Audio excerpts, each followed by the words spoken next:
அவருடைய கண்ணுக்கு பக்கத்துல அந்த நெத்திலையும் ஒரு காயம் இருக்குது போல ரத்தக்கரை இருக்கும். அந்த ரத்தக்கரையை கண்டினியூ பண்ணிக்கிட்டே இருந்திருப்பாங்க. அவர் வீட்டுக்கு வந்த பின்னாடி பார்த்தோம் அப்படின்னா அந்த ரத்தக்கரை இருந்த இடத்துல காயம் அப்படின்ற எதுவுமே இல்லாம கிளீனா இருக்கும். தனலட்சுமியை ஒருத்தன் தூக்கிட்டு போயிட்டான் அப்படின்றது போலீஸ் கேஸ் ஆகி அதை தேடிக்கிட்டு இருப்பாங்க.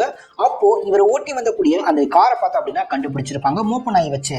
சோ அந்த காரை கண்டுபிடிச்சாங்க அப்படின்னா மோப்ப நாய் பக்கத்துல இருக்க இவரை தானே பிடிச்சிருக்கணும். ஆனா இவரை பிடிக்காது. இவர் வீட்டுல இருக்கக்கூடிய தனலட்சுமியை பிடிச்ச அந்த நாய் பார்த்தோம் அப்படின்னா அங்க தனியா ஓடிக்கிட்டு இருக்கும். ஆக்சுவலா அந்த நாய் மோப்பம் பிடிச்சிருந்துச்சு அப்படின்னா ஃபர்ஸ்ட் இவரை தானே பிடிக்கணும். இவர் ஹீரோ இல்ல, அதனால இவர் பிடிக்கல போல இருக்கு. அதே மாதிரி மோப்பம் பிடிச்சு வரக்கூடிய இந்த நாய் தன்னோட வீட்டுல தனலட்சுமி இருக்கு, அதை கண்டுபிடிச்சு கொடுத்துரும் அப்படின்ற காரணத்துக்காக வரக்கூடிய நாய் மேல பார்த்தோம் அப்படின்னா மிளகா பொடியை தூவுறது போல காட்டியிருப்பாங்க. ஆக்சுவலா இந்த இடத்துல பார்த்தோம் அப்படின்னா மிளகா வத்தை மட்டும் தான் காஞ்சுக்கிட்டு இருக்கும்.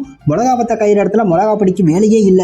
இந்த மிளகா வத்துல தான் இந்த ஒரு சாக்குல கொட்டி காய வச்சிருப்பாங்க. அந்த சாக்கு மேல கிடக்கும். ஆனா மிளகா வத்த காய வச்ச சாக்குல இருந்து பார்த்தோம் அப்படின்னா நம்ம ஹீரோ மிளகா பொடியை கொட்டிட்டு போறது போல காட்டி மிஸ்டேக் பண்ணிருப்பாங்க.